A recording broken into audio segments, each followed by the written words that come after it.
ang step by step na mag-create ng YouTube channel. Tara!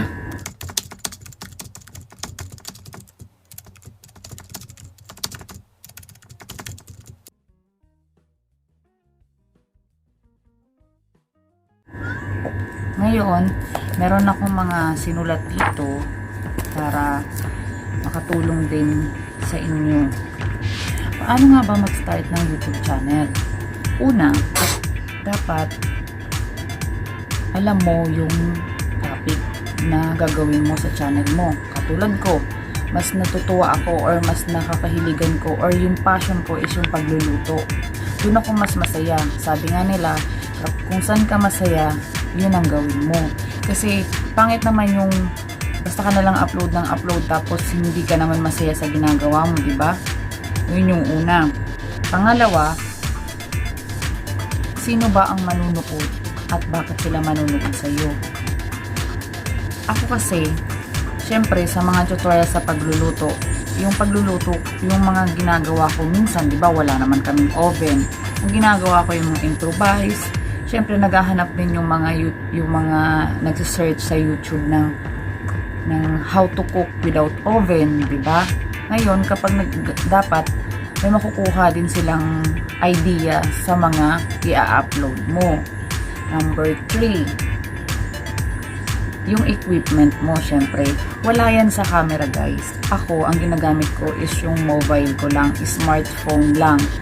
Wala naman yan sa pabonggahan eh. Ang importante is maganda yung ginagawa mo, tapos yung content mo, tapos masaya ka. Yun. Wala yan sa camera, nasa content yan. Okay? Katulad ko din yan. Kasi ako wala din naman ako magandang camera kasi nga yung asawa ko lang ang nagtatrabaho dito. Tapos gustuhin ko man magtrabaho, hindi ako makapagtrabaho dahil may maliit na akong anak.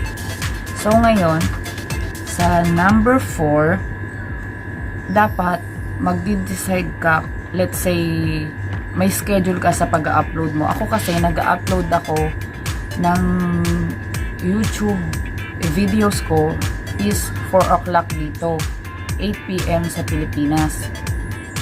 Dapat may schedule ka sa pag-upload mo. Once a week is okay. 3 times a week is better. Sabi nga nila, consistency lang yun para makakuha tayo ng magandang views. Yun yung sabi nila. Kaya, i-apply ko din sa sarili ko at ituturo ko din sa inyo.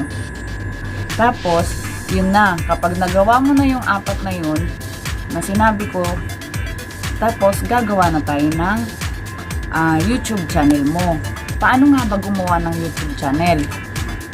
Una, dapat may email ka. Hindi kasi yung tipo na pag pumunta ka lang sa YouTube is nandun na yun, pwede ka nang makagawa. Hindi. Kailangan mo ng Google account, tapos mag-sign up ka doon, pipil upan mo yung mga dapat fill upan doon.